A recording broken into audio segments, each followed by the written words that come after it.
Welcome.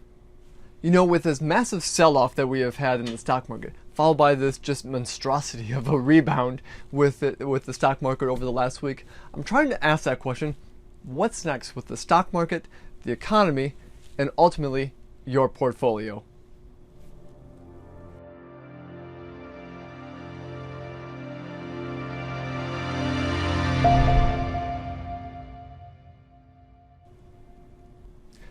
It's nice having you. As we're answering that question, it comes back to the playbook that we're putting together. Right now, the playbook that we're looking at is saying we've had this monster rally in the stock market over the last week based upon a couple things. Mostly it's monetary and fiscal policies. You see, the Federal Reserve has really stepped in very, very significantly over the last week and a half, and basically their counterparts around the world have done the same, and we're pumping $1 trillion into a number of different areas with respect to the backbone of our financial institutions and society to keep everything going smoothly. This is something that we did not do in the correct way back in 2008, 2009. So we have a lot of ways that we're seeing now that there's breeding basically some more normalcy to the backbones of our financial life. Great news. We've also put into place a $2 trillion CARES Act signed by our president on Friday.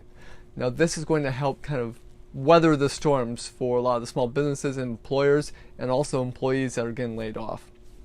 So we have some really good positives there that are occurring right now.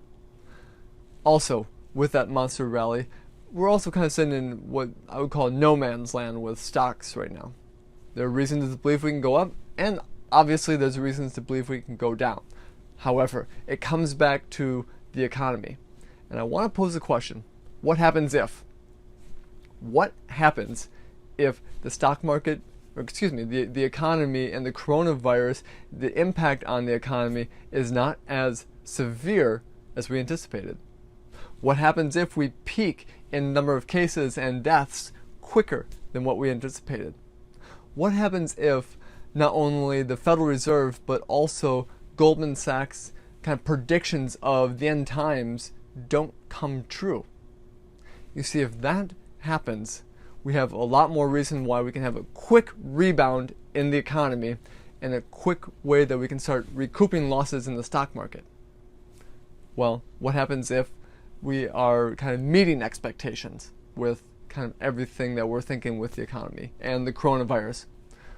Mostly then, yes, we may come down in the stock market a little bit, but we're starting to price that in. The other aspect though, what happens if it's worse than what we had anticipated? And that's kind of the unknown out there. So right now, 2 of the 3 instances are pretty well known, and we can see some movement off the stock market. The unknown is what happens if it's worse, and that's why in the short term we're still kind of in an unknown spot. But long term, I do expect, with how much we're having a global thought process coming together, we're globally working on this, and we're seeing some very good positives of not only drugs that are working, but antivirus vaccines that are coming out or will be coming out, and ways that we're utilizing a lot of different kind of manpower around the world. I do expect that we're going to solve this. And if that happens, you're going to start seeing this as more and more of an opportunity for the long run to position yourselves in your portfolio for a good outcome. We just need to get through this period of time right now. That's the takeaway today. We're still in kind of the thick of things, but what happens if? And right now that question actually stands. It's not as dire as what we had predicted on a kind of a global front. That's what I want you to think about here, is that there are some very good green shoots that are happening, and we'll just get through this period of time. Take care. We'll be talking soon, and let me know as you have questions about your wealth plan or anything related to your investments. I'd be happy to talk to you. Enjoy the rest of the day.